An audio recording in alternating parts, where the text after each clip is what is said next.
साल 1984 में एक भारतीय जनरल ने एक लंदन की कंपनी को फ़ोन किया कि उन्हें ऐसे सूट चाहिए जो सियाचिन में सैनिकों को बचा सकें, उन्हें गर्म रख सकें। उस कंपनी ने उन जनरल को ये बताया कि कुछ दिनों पहले पाकिस्तान ने भी ऐसे कई सूट ऑर्डर किए हैं। ये कहानी ऐसी हुई कि इसकी वजह से एक ऐसा ऑपरेशन हुआ जिससे सियाचिन ग्लेशियर बचा। हाईएस्ट बैटलफील्ड ऑन अर्थ जो है वो इसी सूट की वजह से बचा। लेकिन अब हम एक अलग दौर में पहुंच चुके हैं और ये सूट पूरे तरीके से हिंदुस्तान में बना हुआ है, जो भारतीय सेना को जो हाईएस्ट बैटलफील्ड में पोस्टेड हैं उनको वहाँ के इन्वायरमेंट से बचाता है, कड़ाके की ठंड से बचाता है। और वहाँ जिंदा रहना ही अपने आप में एक अलग जंग है। हमारे साथ शांतनु हैं जो इस कंपनी के रिप्रेजेंटेटिव हैं। शांतनु, ये सूट पहली बार आप कह रहे हैं कि इंडिजीनियसली डिज़ाइन हुआ है, कुछ भी बाहर से नहीं लगा है इसमें? जी, ये पूरा ही 100% इंडिजिनस है।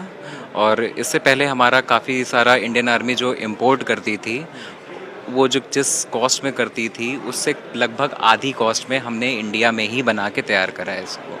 और ये उससे बेहतर भी है और इसकी काफ़ी सारी खूबियाँ, लाइक ये लाइट वेट हो गया है पहले के मुकाबले।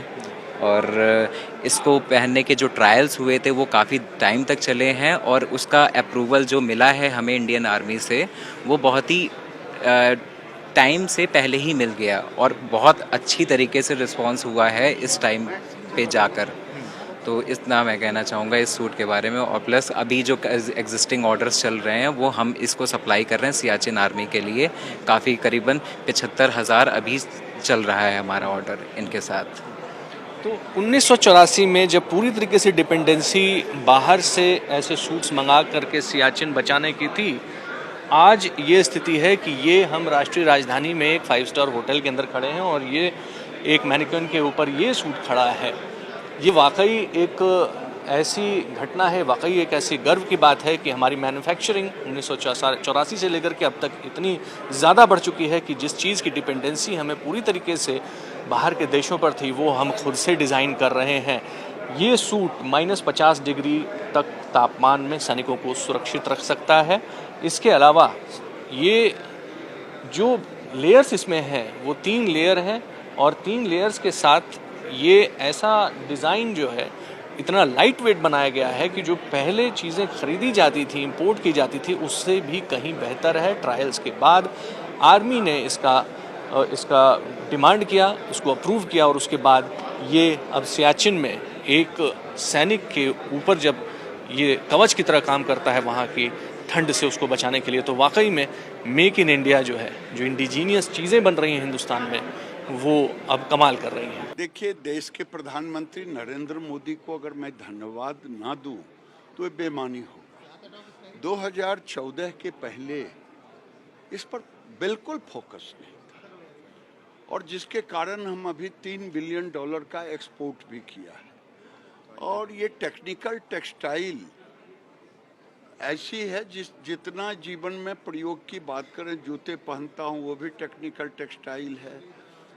और इस तरह से टेक्निकल टेक्सटाइल एरोस्पेस के लिए आपने देखा कि सोमनाथन उनके डिपार्टमेंट में ज़रूरत है, एविएशन में है, डिफेंस में है। बड़ी यार कैमरे का नहीं तरफ तो देख रहा हूँ, लाइट तोड़ देता है।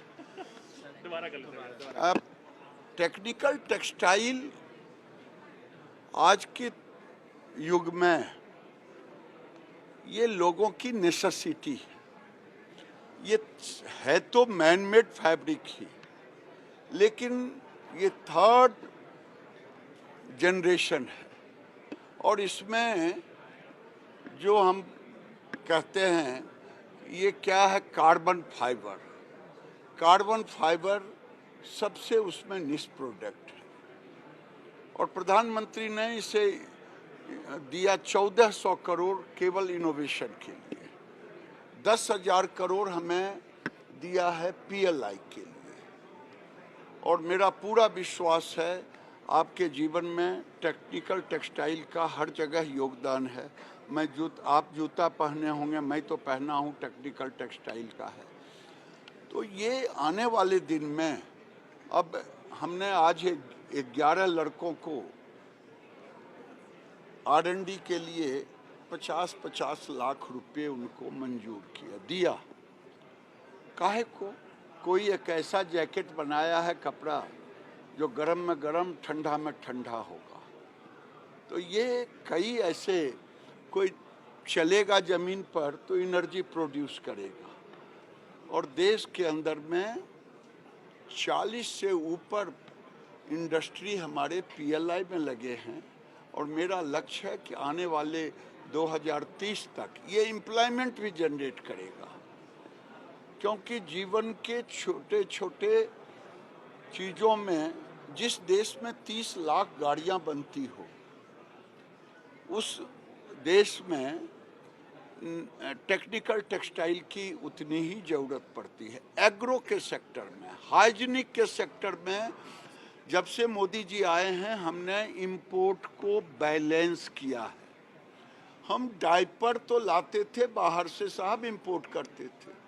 धन नरेंद्र मोदी, उन्होंने PLI ला करके अब लोगों में एक उत्साह इंडस्ट्री में दिया है। और आने वाले दिन में हमने तय किया है कि 50 से 60 बिलियन डॉलर का मार्केट ही नहीं होगा, भारत एक नंबर उसमें रहेगा। और आने वाले दिन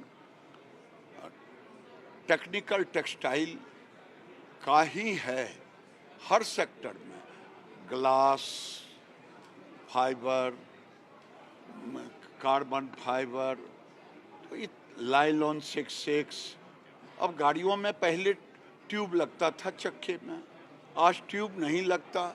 उसका कारण है यही टेक्निकल टेक्सटाइल। तो टेक्निकल टेक्सटाइल ऐसा है, हरि अनंत हरि कथा अनंता।